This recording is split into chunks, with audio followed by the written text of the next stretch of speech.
Today's topic is disseminated intravascular coagulation in obstetrics. And as I had promised last time, I will also be covering blood and blood products along with this chapter. A pint of blood saves a pint of sweat saves a gallon of blood. So this statement is very true, not only figuratively, but also literally when it comes to disseminated intravascular coagulation. So let's exactly find out what is DIC. So DIC is a clinico-pathological syndrome characterized by systemic activation of pathways leading to coagulation, which can result in the generation of fibrin clots that may cause organ failure with concomitant consumption of platelets and coagulation factors that may result in clinical bleeding. So basically, in disseminated intravascular coagulation, not only is there increased amounts of clotting or coagulation, but there is also a concomitant bleeding taking place at the same time. Okay, so I will be explaining this, how exactly this takes place in the pathophysiology.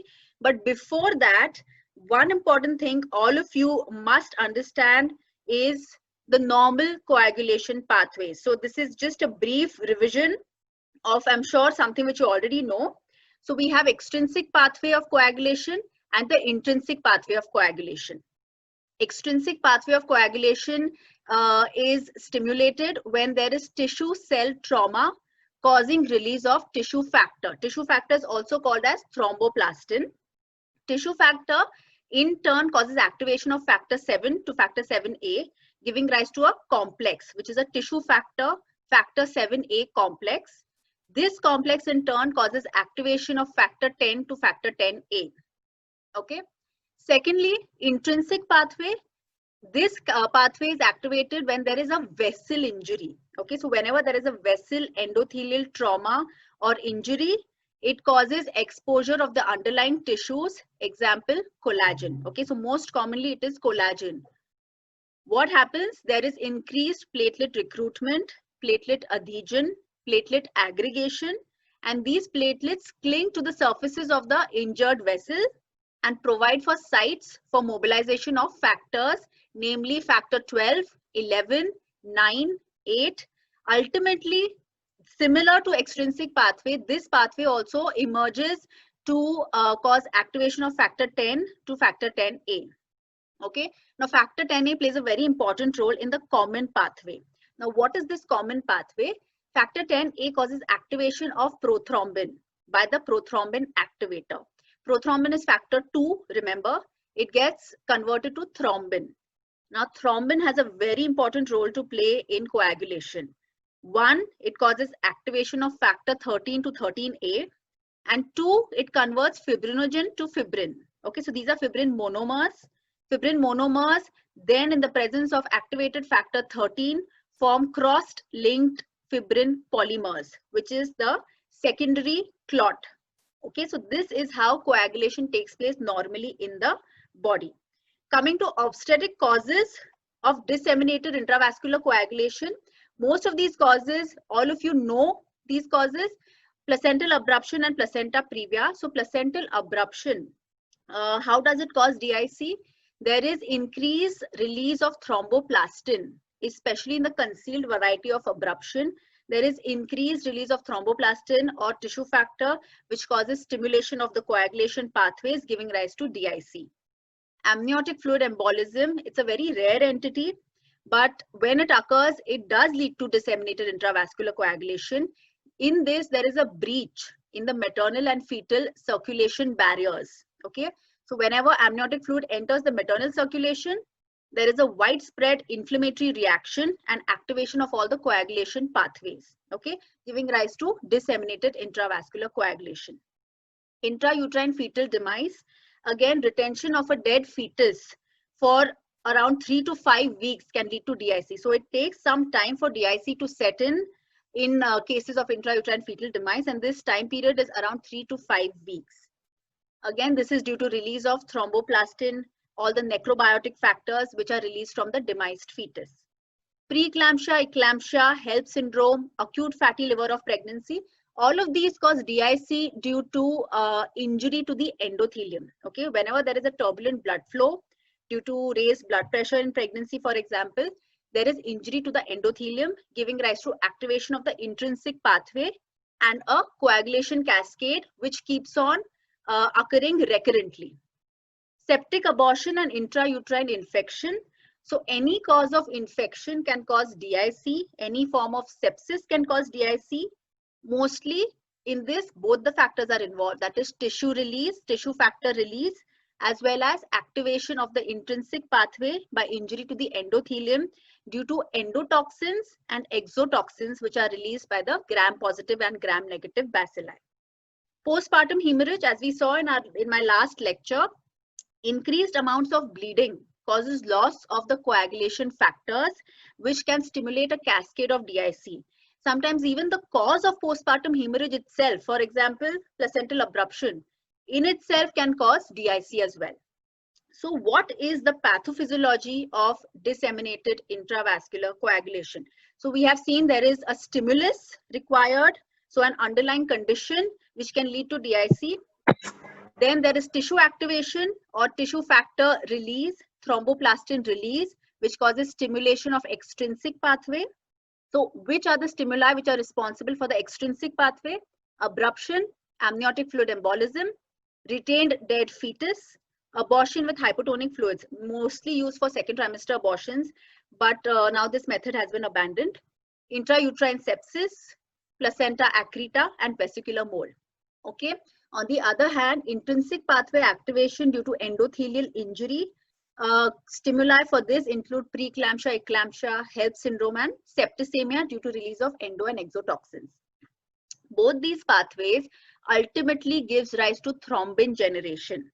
Okay, now when there is thrombin generation, as we saw, there is increase in the intravascular fibrin deposition, intravascular coagulation or thrombosis increases.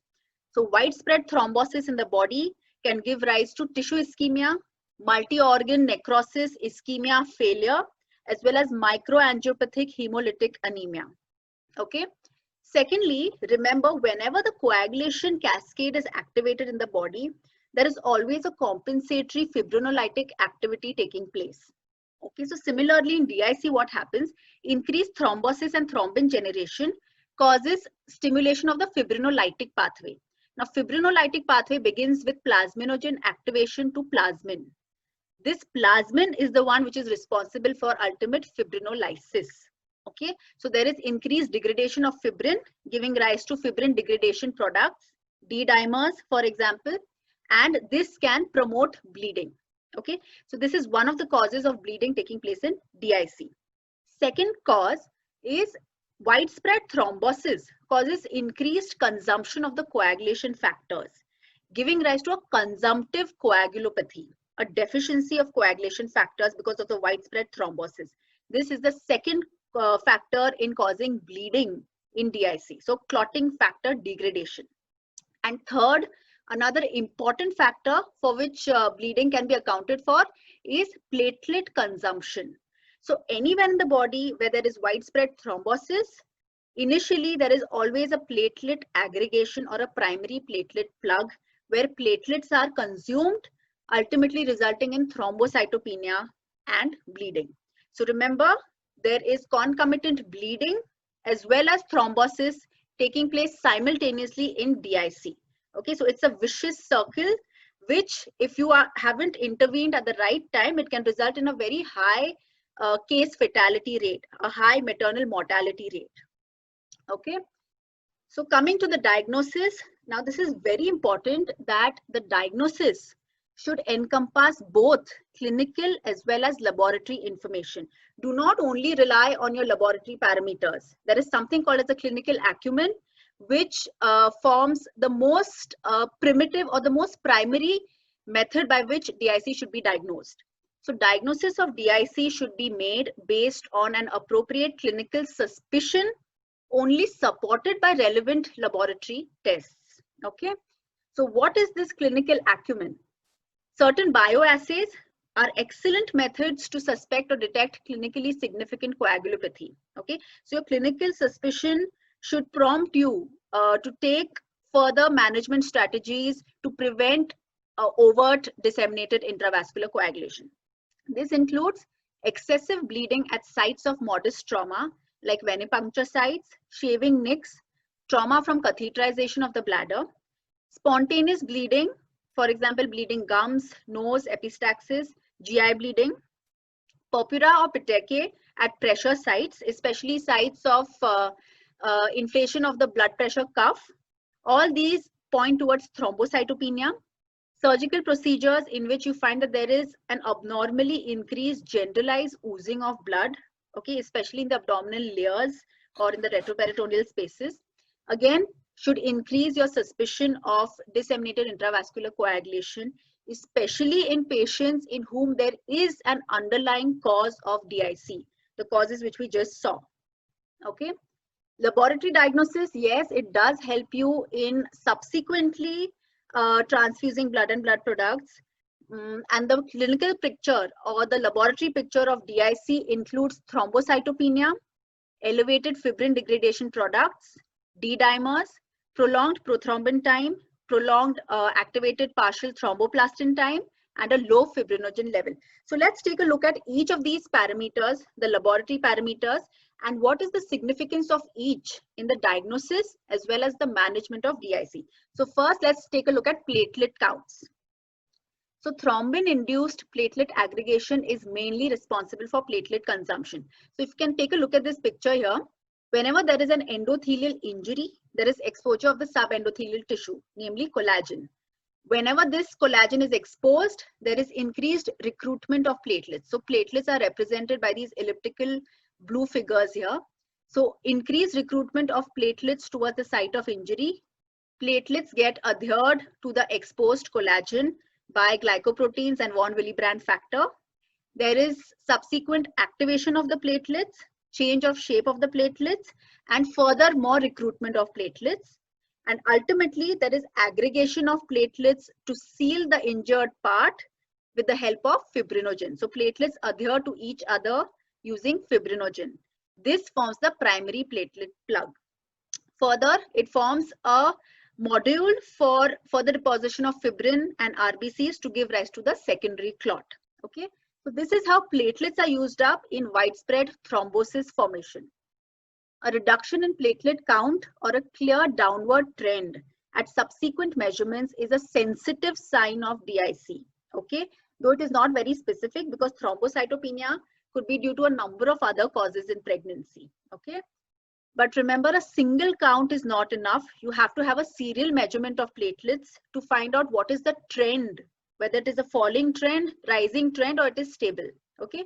Stable platelet count suggests that thrombin formation has stopped. So thrombocytopenia is one of the first changes which take place in the laboratory parameters in cases with disseminated intravascular coagulation. Fibrin degradation products and D-dimers, these are products of fibrinolytic activity. They are raised in DIC, however, low specificity. Why? Because they are raised in many other conditions as well, such as trauma, recent injury, and even venous thromboembolism. Plasmin degraded cross-linked fibrin results in the formation of D-dimers. So D-dimers is nothing but a degraded product of cross-linked fibrin fibers. FDPs, including D-dimers, should not be considered as a standalone test in DIC, but as a useful indicator of DIC with concomitant falls in platelet count and changes in coagulation time. So D-dimers and FDPs on their own as standalone tests will not tell you that if this patient is in DIC or not. You have to read these reports on the background of other reports. That is, if there is a concomitant thrombocytopenia or a concomitant change in coagulation times, that is your prothrombin time or activated partial thromboplastin time, with respect to these, you can say that the patient is in DIC.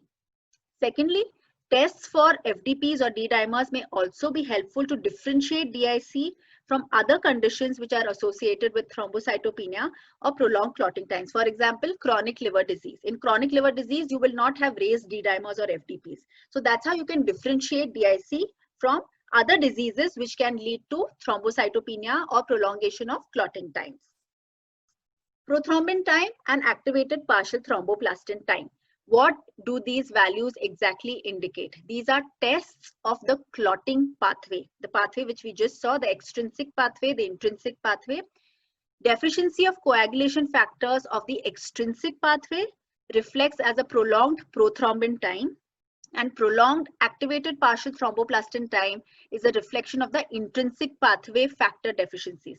So prothrombin time will tell you, or it evaluates the coagulation factors 7, 10, 5, 2, that is prothrombin, and 1, which is fibrinogen. Okay, so it is basically for the extrinsic and the common pathway. APTT generally is used to evaluate the coagulation factors 12, 11, 9, 8, 10, 5, factor 2, that is prothrombin, and fibrinogen, again for the intrinsic and the common pathway. Okay. In DIC, prolongation is mainly due to consumption of the coagulation factors. Okay. The prothrombin time and APTT is prolonged in about 50 to 60% of cases of DIC at some point during the course of illness. In nearly half of the patients who have DIC, the PT and APTT values may be normal due to presence of circulating activated clotting factors such as thrombin, and these can accelerate the formation of thrombin. Okay, so sometimes initially the PT APTT values may remain normal. So normal PT or APTT does not exclude DIC, and repeat monitoring is required. This is again where importance of repeat monitoring or serial monitoring comes into play. Remember that prothrombin time and not INR or international normalized ratio is the one which is to be monitored. Okay, INR is validated only for oral anticoagulant monitoring. Okay, remember that. Coming to fibrinogen, though fibrinogen levels is considered a very useful test in the diagnosis of DIC, it is not very useful in most of the cases. Why? Fibrinogen acts as an acute phase reactant, and despite ongoing consumption, plasma levels can remain well within the normal range for a very long period of time. Okay, so it takes longer for fibrinogen levels to drop to a level which is lower than the lower limit of normal. In late pregnancy, so in obstetric patients, this is even more not useful because plasma fibrinogen levels have risen to 300 to 600 milligrams per deciliter by the end of the third trimester. So even with the onset of DIC, the levels may fall, but they will still remain within the normal limit initially. Okay, so until severe DIC sets in, sometimes the fibrinogen levels may still remain within the normal range. So how do you read fibrinogen values when you are monitoring a patient with suspected DIC? Sequential measurements of fibrinogen might be more useful than a single test to facilitate diagnosis. So whenever you find that in measurements which have been taken at regular intervals, there is a downward decreasing trend, then you know that you have to be cautious. This patient could be in DIC. Coming to the normal values. Okay, so as per the British Society for Hematology guidelines, it is important to repeat the tests, the coagulation tests, to monitor the dynamically changing scenario based on laboratory tests and clinical observations. Remember, DIC is a dynamic entity. Okay, so repeat testing of coagulation parameters is very important, not only for diagnosis, but even after arriving at a diagnosis to guide your management for transfusion of blood and blood products. Okay. Now, the normal values of all the important laboratory parameters which we have just seen in the non-pregnant patient and trimester-specific values are here. Fibrinogen, as you can see, increases towards the end of pregnancy. D-dimer levels also increase towards the end of pregnancy because pregnancy is a hypercoagulable state. Okay. Prothrombin time, activated partial thromboplastin time decreases. And INR is more or less the same, but again, INR is to be considered only in cases where oral anticoagulants are used. Point of care tests. Now, there are certain blood assays which have come into use, namely the rotational thromboelastometry, thromboelastography, and these have been used as adjuncts to conventional laboratory studies. They're nothing but blood assays to be measured on the blood which is collected from the patient, and they analyze the clot formation, the time required for fibrinolysis, etc.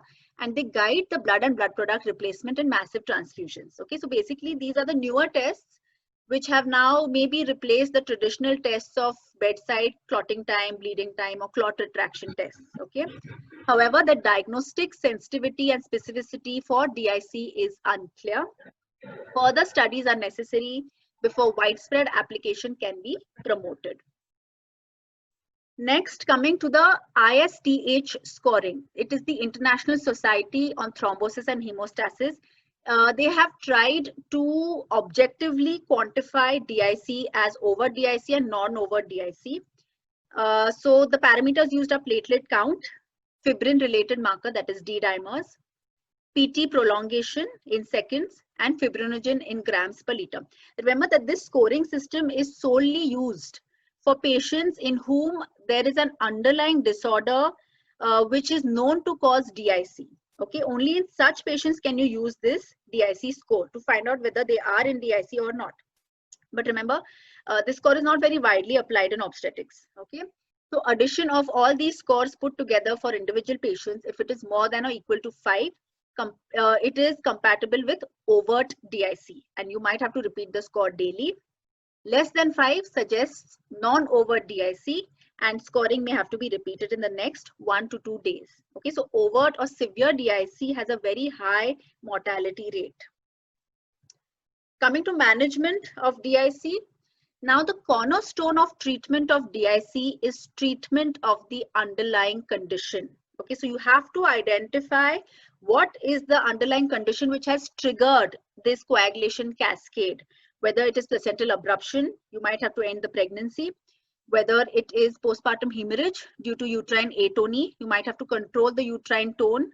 Okay, depending upon the cause, you will have to treat simultaneously the underlying condition as well as give supportive treatment to the patient in the form of blood and blood products. Okay, so in some cases, additional supportive treatment, especially or specifically aimed at coagulation abnormalities, may be required. Okay, so you have to correct the coagulation abnormalities which are taking place simultaneously.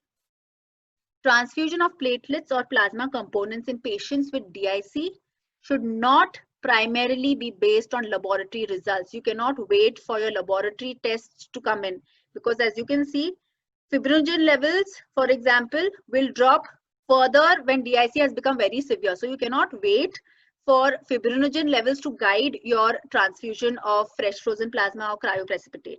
You have to rely on your clinical acumen. It should in general be reserved for patients who present with bleeding, or they are at a risk for bleeding, or require an invasive procedure. Okay.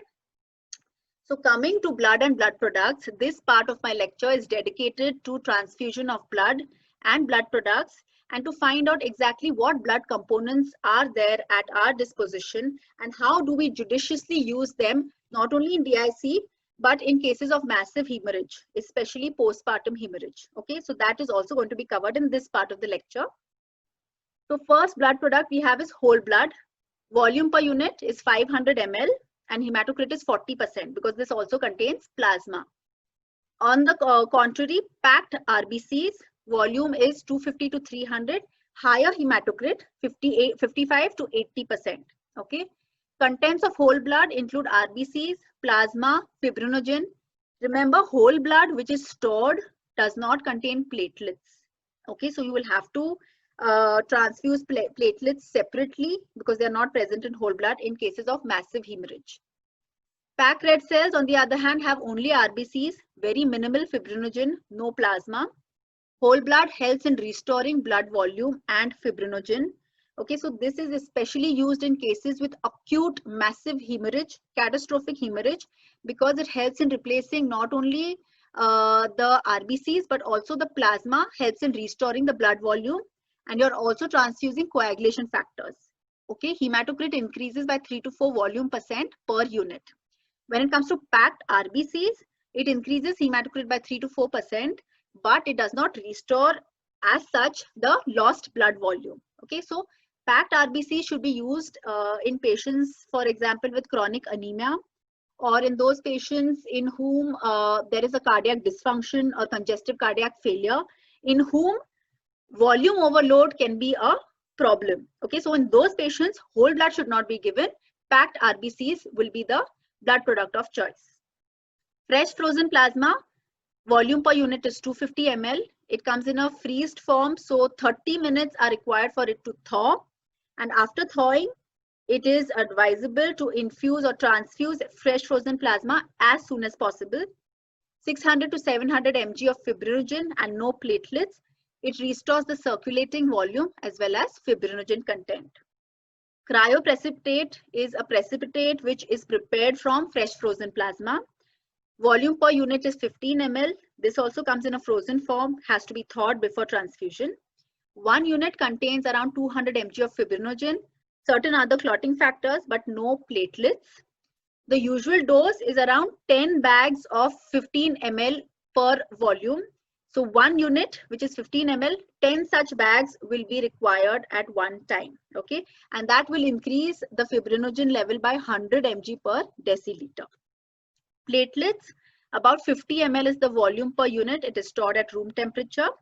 1 unit of individual donor platelet increases the platelet count by 5,000 per microliter.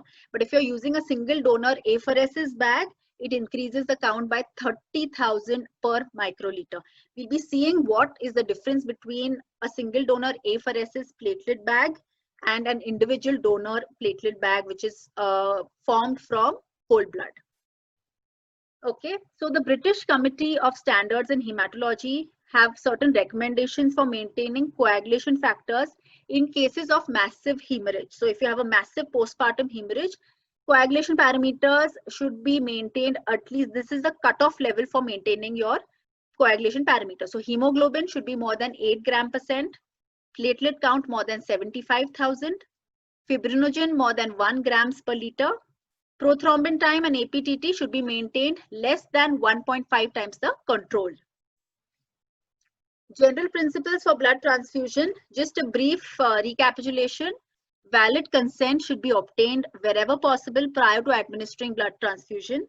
If the patient is unconscious, then at least the relatives have to be informed regarding the need, urgency of blood transfusion, and consent should be obtained. All women should have their blood group and antibody status checked. In an extreme situation when the blood group is not known and the patient is having a massive hemorrhage, or if the particular blood group is not available immediately, then group O RHD negative pack red cells can be given, although they may be incompatible for patients with irregular antibodies, but such patients are again very rare. Compatible whole blood is ideal for treatment of hypovolemia from catastrophic hemorrhage, as I just mentioned.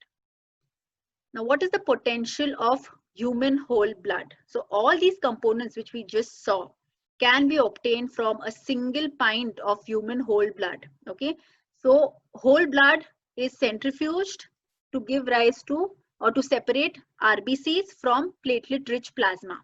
Platelet-rich plasma is further centrifuged to give rise to fresh frozen plasma and concentrate of platelets. Fresh frozen plasma is then centrifuged and can give cryoprecipitate. Okay, so RBCs, that is packed red cells or packed cell volume, it increases the amount of RBCs after trauma or surgery or to treat severe anemia, chronic anemia. So storage period is 42 days in the refrigerator. It should ideally be stored at 2 to 6 degrees Celsius. Fresh frozen plasma corrects deficiencies in the coagulation factors, also to treat shock due to plasma loss. The storage period is 1 year in the freezer. So the temperature is minus 25 degrees Celsius or lower. Concentrate of platelets is used for treating or preventing bleeding due to thrombocytopenia, as well as to correct functional platelet problems like thrombasthenia. Storage period, 5 days at room temperature, that is 20 to 24 degrees Celsius with agitation. So platelets require to be agitated during the storage, otherwise there will be increased bacterial proliferation and contamination. Cryoprecipitate, it is used to treat fibrinogen deficiencies. Storage period is 1 year in the freezer at minus 25 degrees Celsius or lower. So let's take a look at the rationale behind transfusion of each of these coagulation factors. You must know what you are dealing with when it comes to these blood and blood products. Okay, so if you have a judicious and sound knowledge of these factors, only then are you going to be able to optimally manage your patients. So packed cell volume, ideally whole blood should be used in massive hemorrhage as it replaces many coagulation factors. Fibrinogen as well as the plasma treats hypovolemia besides increasing hematocrit. So severe massive catastrophic hemorrhage, give whole blood. Okay, not to be given in patients who are already compromised, or those who have a cardiac dysfunction, or those who are at a risk of hypovolemia. However, whole blood sometimes is not easily available, and in these cases packed cell volume can be given along with blood components. Okay, but remember, always in cases of massive hemorrhage, give packed cell volumes along with replacement of the other blood components, that is fresh frozen plasma, cryoprecipitate and platelets. If you give only crystalloid solutions and packed cell volume, remember packed cell volume does not have any plasma, you are not replacing the coagulation factors by giving PCV. So it can lead to dilutional coagulopathy, which will further provoke bleeding as well as thrombocytopenia. So always transfuse packed cell volumes with FFPs or cryoprecipitate and platelets. In general, 1 unit of fresh frozen plasma should be given for every 1.4 units of packed cell volume. So this is an approximate ratio which can be used in cases of massive transfusion protocols. Stored whole blood, as I said, is deficient in platelets, okay, as well as the labile coagulation factors, factor 5, factor 8 and factor 11. Coming to fresh frozen plasma, it is prepared by separating plasma from whole blood and then freezing it. Okay, so it is a source of all the stable and labile coagulation factors, including fibrinogen. Okay, so these are the contents of fresh frozen plasma. Infuse as soon as possible after thawing. Okay, so don't leave it lying around in the wards waiting for it to be transfused, and don't refreeze a thawed sample or a thawed unit of fresh frozen plasma. Okay, it should be used within 6 hours of thawing as labile coagulation factors rapidly degrade, which is why it is said that you must infuse it as soon as possible after thawing. Indication, generally used in consumptive and dilutional coagulopathy. Now remember, there's a difference. Consumptive coagulopathy is DIC, in which there is bleeding or coagulopathy due to consumption of all the coagulation factors. Dilutional coagulopathy is when there is a massive hemorrhage, there is loss of coagulation factors, and if you do not adequately replenish these factors in the bleeding patient, she will go into a dilutional coagulopathy. Okay. Another indication is factor deficiencies. So FFPs are considered when bleeding continues and fibrinogen level falls less than 150 milligrams per deciliter, or there is an abnormal prolongation of prothrombin time or activated partial thromboplastin time. The dose of FFPs, 12 to 15 ml per kg is the dose, should be administered for every 6 units of packed red cells during major obstetric hemorrhage. So this again comes to a ratio of 1:1.4. So every 6 units of PCV, you should transfuse 4 units of fresh frozen plasma. In DIC, the initial dose is 15 ml per kg of FFPs, which more or less amounts to 4 bags or 4 units of fresh frozen plasma. But remember that this should not be initiated on laboratory results.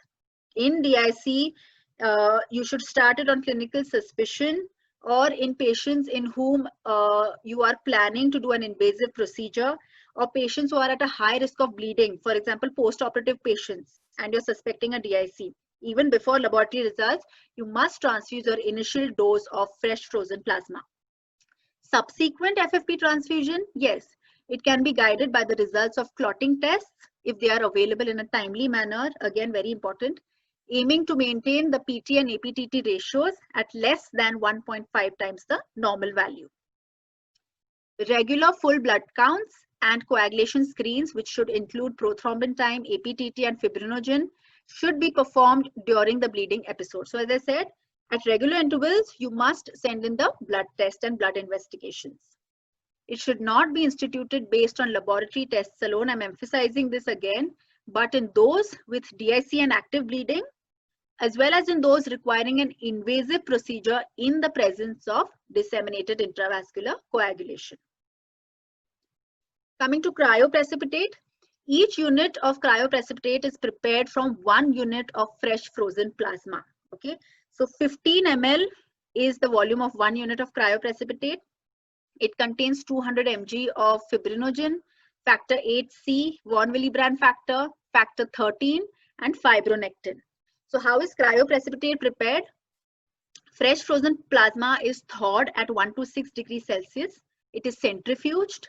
The supernatant which is obtained is removed, called as the cryosupernatant, and the precipitate, called as the cryoprecipitate, is resuspended in 15 ml of plasma, and that is how you get 1 unit of cryoprecipitate. What is the dose of cryoprecipitate? The standard dose is 10 bags of 15 ml units. So each 15 ml unit, 10 such bags is the standard dose.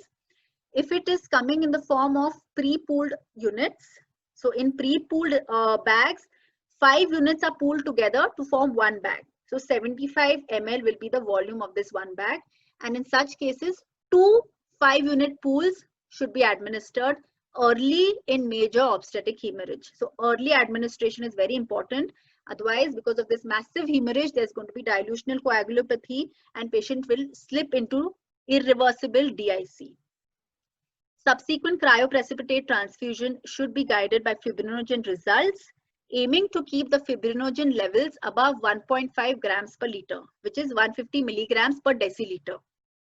Once thawed, a single or pre-pooled unit of cryoprecipitate generally expires in 6 hours. So make sure that on thawing, you're transfusing it as soon as possible and definitely not after 6 hours.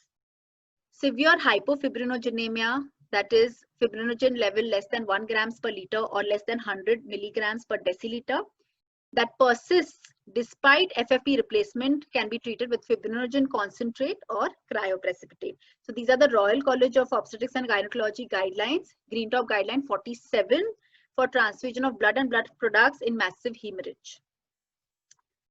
FFPs and cryoprecipitates should ideally be of the same group, that is the blood group, as that of the recipient. But if it is not available of the same matching blood group, then FFPs of a different ABO group is acceptable, provided that it does not contain a high titer of anti-A or anti-B activity.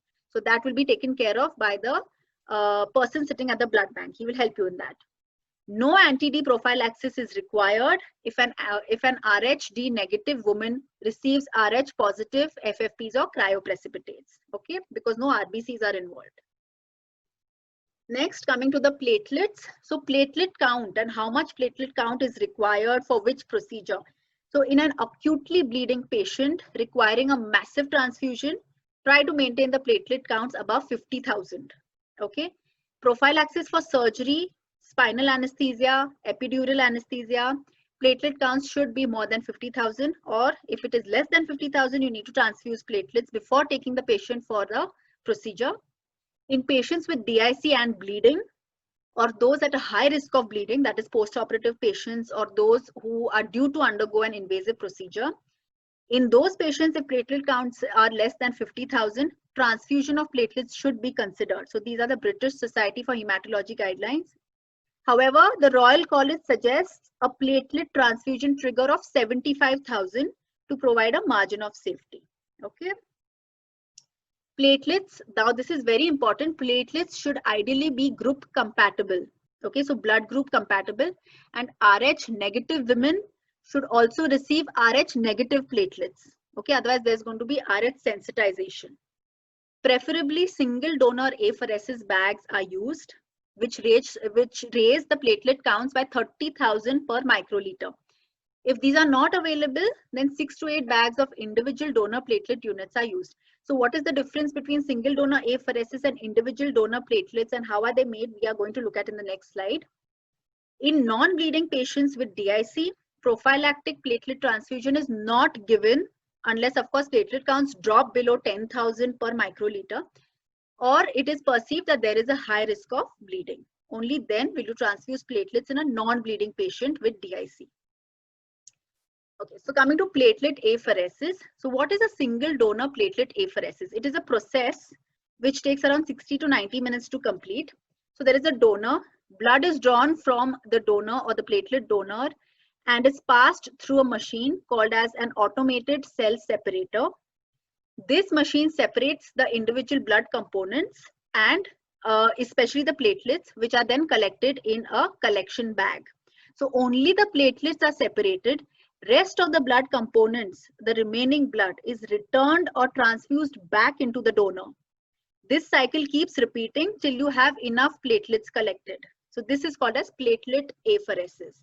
And how is it different from individual donor platelet or random donor platelet? So random donor platelets in this are separated from whole blood. So a donor comes, donates whole blood, and on centrifugation, platelets are separated from this whole blood. Single donor apheresis, as we said, platelets are separated using an automated cell separator. 0.5 ml RBCs are present in each bag of random donor platelets. So Rh negative recipient must receive Rh negative platelets to prevent Rh sensitization. Okay. But in single donor apheresis, there are very few RBCs present, negligible amount of RBCs present. So Rh antigen does not pose a problem here. Okay. Higher number of leukocytes are present in random donor platelets. Leukocytes are reduced in single donor apheresis. Random donor platelets. So this is a 50 ml platelet bag. It increases the platelet count by 5,000 to 8,000 per microliter per bag. Whereas single donor apheresis, one bag is around 200 to 300 ml and it increases the platelet count by 30,000 per microliter. So for one bag of single donor apheresis, you will require 6 to 8 bags of random donor platelets. So multiple transfusions will be required in cases of random donor platelets, and also exposing the patient to a number of donors if you're using individual donor platelets. So higher risk of bacterial contamination and septic blood transfusion reaction. Whereas in single donor apheresis, this risk is lowered because a single donor is used. Now, very briefly and in short, I'm going to explain what is intraoperative cell salvage. Okay, so this is one of the advancements in blood transfusion and all of you must be aware of this entity. It is an autologous blood transfusion, especially to be used in women with rare blood type or unusual antibodies. Okay, but it is not cost effective to be used in all the patients because it is extremely expensive, and it works out cheaper to transfuse allogenic blood if it is compatible and if the patient accepts it.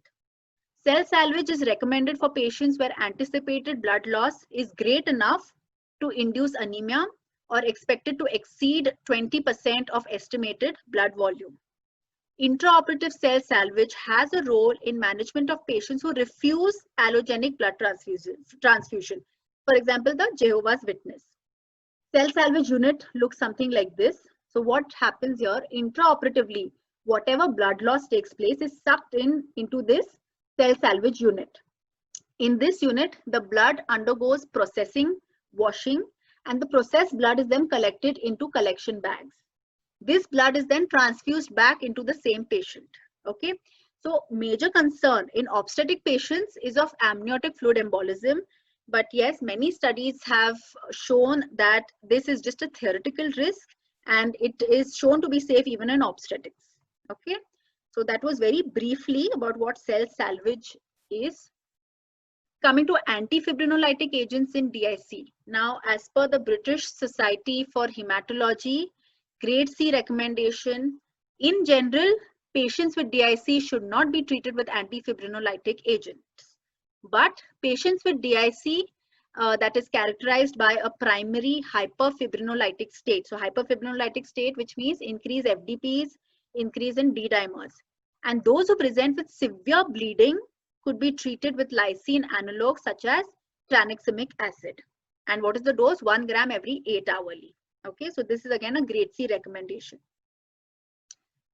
Coming to the last part of this lecture, which I think is the most important part, it is the clinical practice points for safe blood transfusion. All of you must follow this protocol, or all of you must follow certain etiquettes while transfusing blood. Okay. First and foremost, document need for transfusion with its indication on the paper, on the patient's papers. Informed consent of the patient and relatives is very important.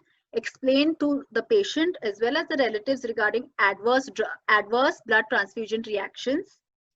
Complete the blood request form accurately and legibly.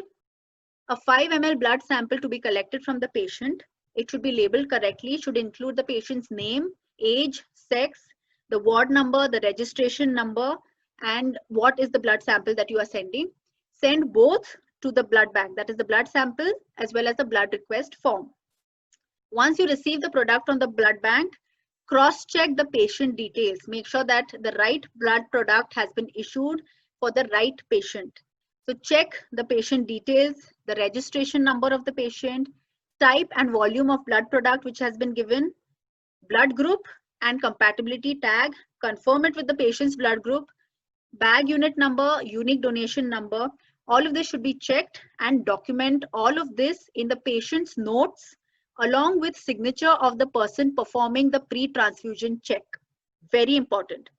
2 persons should cross-check the blood product to make sure the right blood product is transfused in the right patient. And of these 2 persons, at least one should be a registered nurse or doctor. Okay. Note the time of commencement and completion of the blood and blood product. Physically also you need to observe the blood product which has been issued. Ask a certain set of questions. Are there any leaks? Have you squeezed the pack? Look for blood. So if there are any leaks in the pack, which means that there is increased chances of contamination of the blood. Look for large clots in the plasma. Clots take place when there is decrease in the anticoagulant. And decreased anticoagulant, especially citrate, is due to bacterial consumption. So this is an indirect indication of bacterial contamination of the blood product. Look at the red cells. Are they normal or are they purple or black? Again, suggestive of hemolysis. Do not transfuse hemolyzed red cells in the patient. Look for hemolysis in the line between the red cells and plasma. Look for hemolysis in the plasma. Is the plasma pink? Okay. Answer to any of this is an affirmative. If the answer is yes, you need to return the blood product back to the blood bank, stating the reason for doing so, and issue a new blood sample, issue a new blood unit.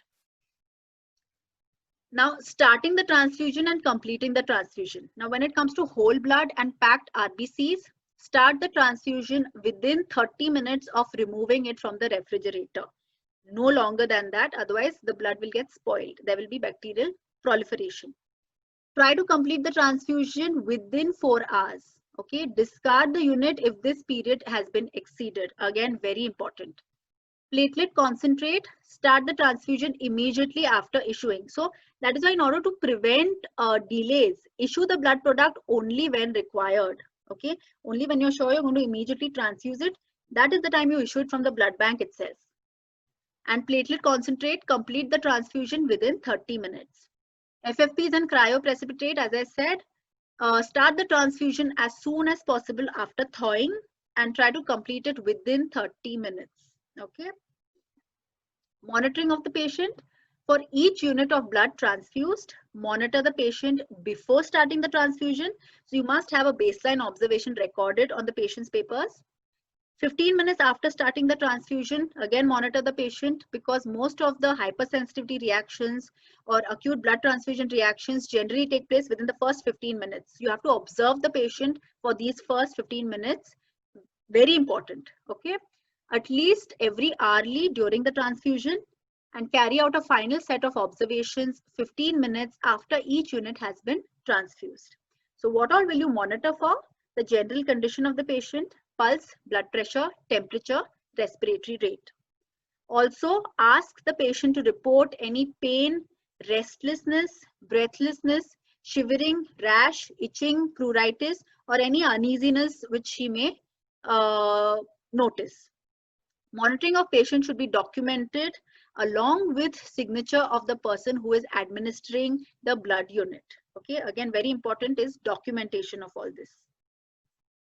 Coming to blood transfusion reactions. Now, the usual typical response after starting or completing a blood transfusion is just small variations in vital signs. Usually there is no acute reaction. Okay, abnormal response. When do you say it's an abnormal response? If there are hives, itching, pruritus, urticaria, rashes in the patient, it is suggestive of a mild allergic reaction or a mild hypersensitivity reaction, okay, categorized as category 1 blood transfusion reaction, okay.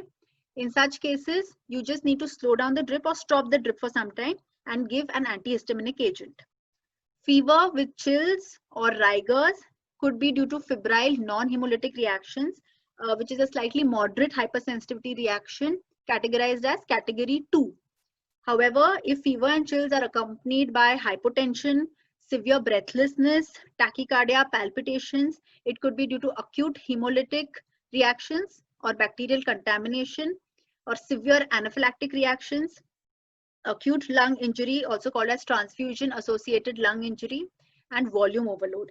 These are category 3 reactions, and in such cases, stop the blood transfusion immediately. Okay, so how do you manage blood transfusion reactions? This is a general management scheme. If an acute transfusion reaction occurs, first thing, stop the transfusion. Check the blood pack labels and the patient's identity. If there is any discrepancy, immediately consult the blood bank. Okay, send the blood unit which is being transfused along with the infusion set to the blood bank. Freshly collected urine sample should be sent. New blood samples, that is one clotted, one anticoagulated, that is one in a plain bulb, one in an EDTA bulb, to be sent from the vein opposite to the infusion site with appropriate request form to the blood bank for laboratory investigations. So all this should be sent immediately to the blood bank. You notify the blood bank regarding these blood transfusion reactions. Blood bank will perform another set of tests on the blood samples provided. They will recheck for blood grouping, cross-matching, compatibility testing, the Coombs test. Everything will be redone. Administer antihistaminic agent, so preferably any antihistaminic agent can be given. Chlorpheniramine can be given in a dose of 0.01 milligrams per kg intramuscular. Antipyretic agents in cases of fever, chills, rigors, so paracetamol can be given. Corticosteroids and bronchodilators depending upon the severity of the reaction. Sometimes in cases of acute anaphylaxis, even adrenaline may have to be given. Collect urine sample for next 24 hours for evidence of hemolysis, so hemoglobinuria, and send it to the laboratory in case of severe reactions. Okay, so in case of severe reactions, you will have to do a 24-hour urine collection. In milder reactions, slow down the drip or stop the transfusion. Watch for improvement with antihistaminics. If there is improvement in the next 30 minutes, well and good. You can restart the transfusion slowly. If there is no improvement, then you might have to issue a new unit of blood once the patient recovers. Okay, so that brings us to the end of this lecture. Just briefly, I'm going to revise what we have seen today. So disseminated intravascular coagulation is a dreaded obstetric complication due to various causes. It leads to a vicious cycle of widespread clotting and bleeding. Early diagnosis and intervention can be life-saving. Diagnosis is based mainly on clinical suspicion, supported by laboratory tests. Transfusion of blood and blood products in DIC should be based on clinical assessment and not laboratory tests alone.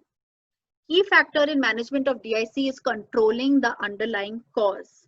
A sound knowledge and judicious use of blood and blood products is very important for optimum management of DIC.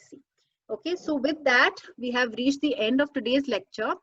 I hope I've been able to cover as much as possible and convey it in a very comprehensive manner regarding, especially regarding blood and blood product transfusion.